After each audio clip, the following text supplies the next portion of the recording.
The true tale of the three little piglets. Once upon a time, in a small, bustling forest community, there lived a wolf named Wallace Lupin. Wallace wasn't your typical big bad wolf that you've heard about in fairy tales. No, he was polite, soft-spoken, and quite the gentleman. He loved baking pies, sipping chamomile tea, and reading books about ancient forest civilizations.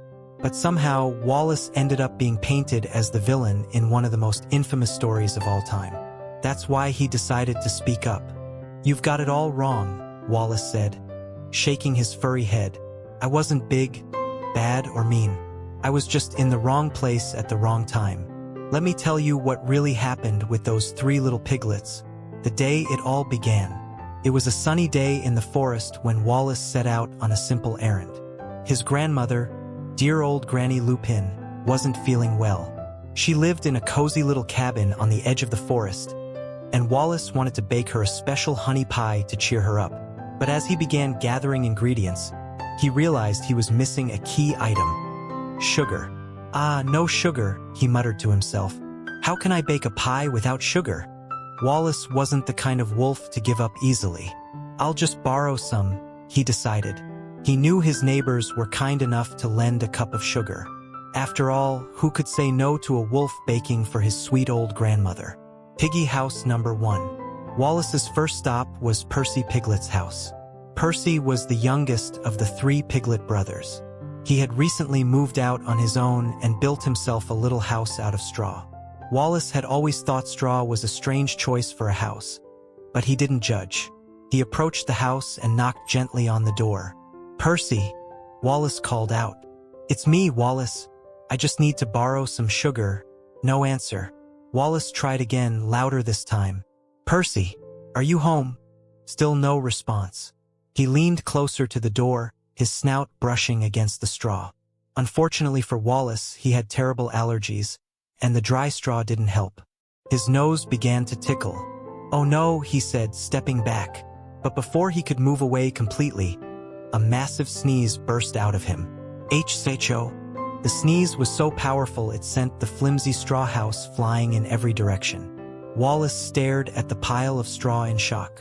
"Oh no, Percy's house," he gasped. "I didn't mean to do that."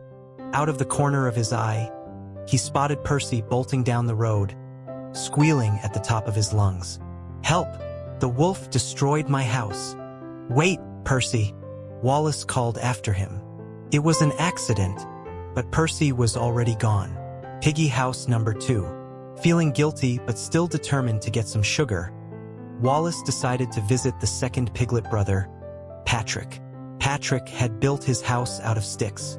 Wallace thought this was a slight improvement over straw, but still not the sturdiest material for a home. When he arrived, he knocked on the door. "Patrick, it's Wallace. I'm baking a pie for Granny Lupin, and I need a little sugar."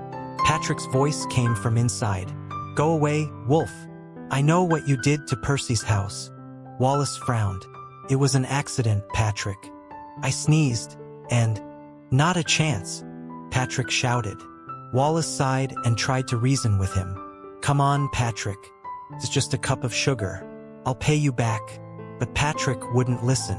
Just then, Wallace felt another sneeze coming on.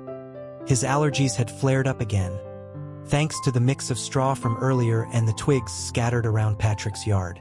He tried to hold it in, but it was no use. H-H-O.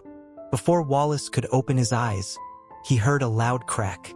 When he looked up, Patrick's stick house had completely collapsed. "Not again," Wallace groaned. Patrick scrambled out of the wreckage, squealing louder than his younger brother. "You'll pay for this, wolf," he yelled before running off into the forest. "Patrick, wait," Wallace shouted, but it was no use. Piggy house number 3. By this point, Wallace was feeling pretty miserable. He had accidentally destroyed 2 houses, and now everyone would think he was some kind of monster. But he still needed sugar, and there was one pig left. Peter Piglet, the eldest brother. Peter was known for being the cleverest of the 3. He had built his house out of bricks, which Wallace thought was a very smart idea. "At least this house won't blow over," Wallace muttered as he approached. He knocked on the sturdy wooden door. "Peter, it's Wallace. Please, I just need a cup of sugar. Peter's voice came from inside. I know what you did to my brother's houses, Wolf. I'm calling the forest police. What? No, it was a misunderstanding. Wallace tried to explain. I just sneezed, that's all. But Peter didn't believe him. Wallace leaned against the door, trying to think of a way to prove his innocence. Unfortunately, his allergies chose that moment to strike again. He felt the familiar tickle in his nose and tried to step away, but it was too late. H-H-O. The sneeze was so loud it echoed through the forest. But Peter's brick house didn't budge. Wallace sighed in relief. See? I didn't blow your house down, he called. But Peter wasn't convinced. Get away from my house, you big bad wolf. Wallace was about to argue when his stomach growled. All the sneezing had made him hungry, and the delicious smell of pie floated out from Peter's kitchen. That's when Wallace saw it. A fresh, golden apple pie cooling on the windowsill. He couldn't resist. The big mistake. Wallace leaned closer to the pie, his mouth watering. Just a little taste, he told himself. But before he could get near it, Peter threw open the window and smacked Wallace on the nose with a rolling pin. Get away from my pie, you thief, Peter shouted. Ow! Wallace yelped, rubbing his nose. I wasn't stealing it.